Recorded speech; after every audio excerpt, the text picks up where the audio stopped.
I have never been to other countries. Well, that's actually not true. The wife took me to Canada once, but I don't even know if that counts because we didn't make it further out than Niagara Falls, and I'm not actually confident that the Falls area is an accurate representation of all things Canadian. I say all of this because I'm also not confident that today's Bad Game Summer submission, London Cab Challenge on the PS2, is an accurate representation of London, cab driving, or even challenges. It is a game that was unpleasant to play in a way that the Spanish Inquisition or Tiananmen Square were unpleasant. Nobody expects the Spanish Inquisition! Or even worse, the remake of Cats. I was originally going to review Knight Rider on the PS2, but then an hour into that, I realized that like He-Man, Defender of Grayskull, the game wasn't quite so bad that it deserved to make the list, and I'm not doing that 2 weeks in a row. So, I spun the cylinder and came up with this.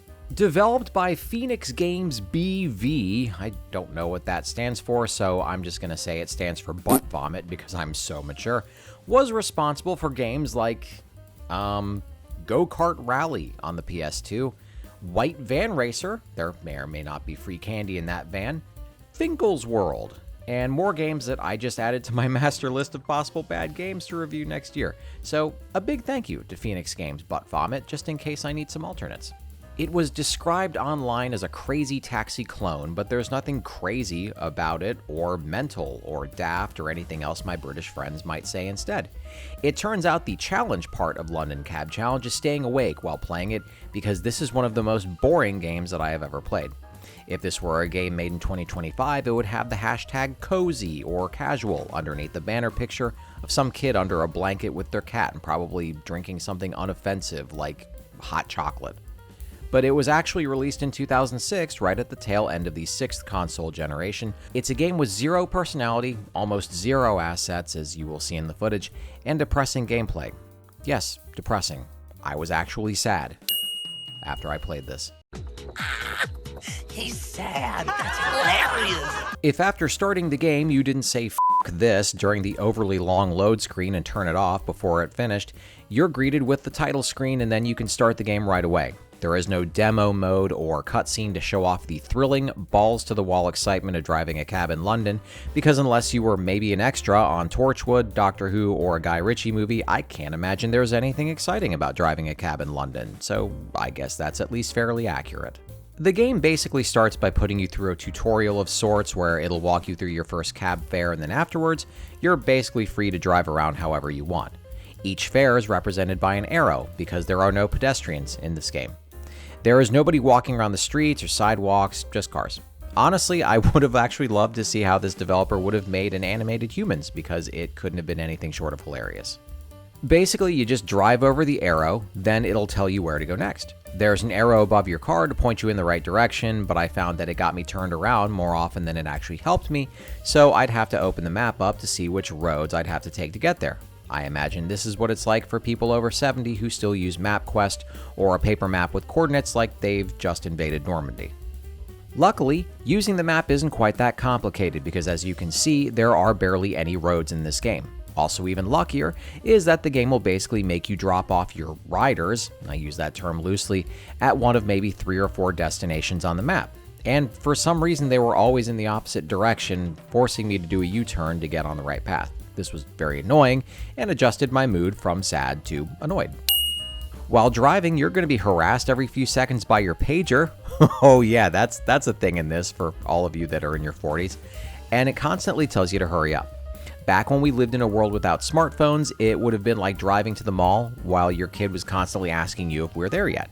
It's seriously every few seconds too, and I couldn't find a way to turn it off or make it shut up. While getting harassed by the pager, you're going to deal with traffic. Tons and tons of traffic. The game doesn't seem to want you to drive like it's Crazy Taxi, but if you don't want to miss the timer for every fare, you're gonna have to drive on the grass, and the sidewalks, and in between buildings. The alleys and spaces between buildings may or may not have an invisible barrier blocking you, by the way. In addition to that, the lights and stop signs must have been made with dark matter because your car cannot knock them down at all. The most realistic part of this game is that trying to get your stupid car onto the sidewalk is actually kind of difficult, and it feels as if you're actually driving over a curb. I found that if I could do it without hitting anything, I would just leave 2 wheels on and 2 wheels off the sidewalk to make it easier to get on and off while dodging traffic. This is because the physics in this game are really bad, and hitting something can do one of a few things. 1, it might just knock the car over on its back. Considering these aren't high-profile cars, I found that to be kind of impressive. 2, it may send you careening into another direction entirely. Or 3, it'll bounce you backwards or into other vehicles, sort of like a pinball, so avoiding cars at any cost in this game is really important. Up there with the second grade level physics is the car itself. It accelerates like you're stuck in molten tar, and you will hate, having to brake or go in reverse because you'll start at a crawl all over again. The game actually included an upgrade system where you can go to a garage and get a better engine, transmission, tires, and even new cars. Not that any of this really feels any different from the base vehicle. Now, the game bluntly tells you that if you want to upgrade the car, that you'll have to find the garages yourself.